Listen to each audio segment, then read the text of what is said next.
guys, so we're going to be going over the PDF today. It's just going to be our top 3 weekly picks. It's also going to be our long-term pick for the week. We'll try to do these every Sunday and jump right into it here. So our top 3 for the week, right off the bat, guys, are going to be Nike, Shopify, and UPS. Now, before we get into that, take a look at the weekly preview. Our sentiment for the week is bullish. We closed at all-time highs on SPY on Friday. Tech started to pick up as well. You guys can view the full charts here. Won't go over that.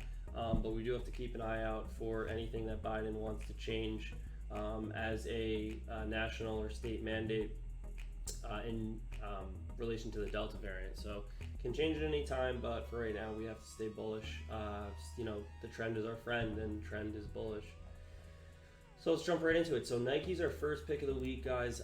They had a crushing earnings, as we said back in June, right? Huge gap up above all-time highs, and now they've just been continually making these higher lows. Okay, we had a little bit of a sell-off last week, but we ended a strong close on Friday above that 170 level. So if we look smaller time frames here, right, we're kind of looking to break up back towards this 175 range to possibly make new highs this week. So we're kind of playing a breakout here, right, on the hourly and on the daily chart for a move up. So on this name, we're going to look for any entry between current price and like 172, and our stop would be pretty much right below the hourly 200 MA, guys, here. Also on the daily, basically below that, towards the lower side rather of that wick, right? So right below that hammer. Pretty simple, easy trade, looks strong. Shopify, we love this stock. Everybody knows, one of my favorites. Shopify also has had a bit of a decline following Amazon, right? Amazon, obviously, poor earnings, been dipping really hard lately. Towards the lows, also looks pretty good, to be honest, but we won't pull up that chart right now. Shop consolidating where, though? Right above this right at this $1,500 level, roughly, right? $1,496. You'll see I have a lot of alerts on here. Let me get these off for you guys, okay? We take a fib pull, right, from the lows of July to the highs. We're sitting right in the golden pocket, right at the 50-day moving average, so should get a move up from here. We had a nice close Thursday and Friday to hold right around this 1500 level, so our entry will be waiting for an hourly close above 1500, and then basically our stop will be below about 2.5% from our entry. Any dip below this daily candle as well, or the 50-day moving average. Okay, guys, hopefully we should get a push back to the highs. There was a lot of open interest on shop calls posted last week, though, also. Last one is UPS for our weekly picks. UPS had great earnings in the beginning of the year, well, April rather, for the Q1 earnings, right? Gap up all the way to 220. We ran pretty much, took a dip, back up right around that 215, 220 range.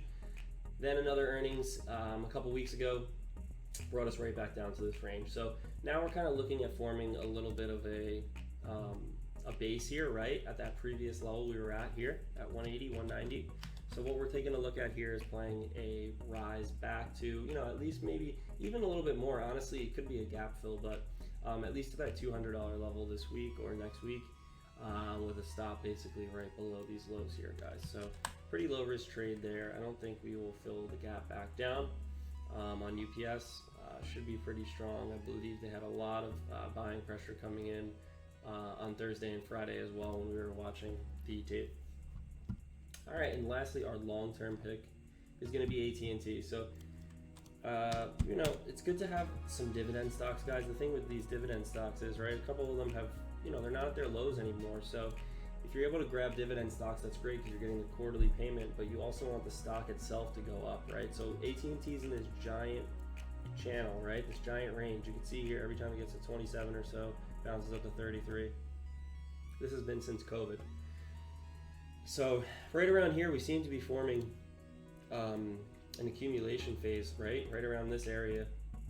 Again, right above 27, 28 here. So we're going to be taking these for a long-term play. You could use a stop loss on this, obviously, below 27 or so, which is kind of below the previous lows and the current lows of this past couple weeks or so, almost 2 months now. But This will be a strong name to have in your portfolio in case the market does turn bearish, right? Usually these names will usually outperform and still hold up pretty well in a normal market cycle. You know, COVID, a little bit of a different story, but in a normal bearish trend down, you will see names like AT&T still be able to outperform or at least hold up relatively strong compared to others. So that's it for us here. We have a few earnings this week we'll highlight real quick. Roblox is a big one. Tencent, Walmart, Home Depot, Lazy Boy.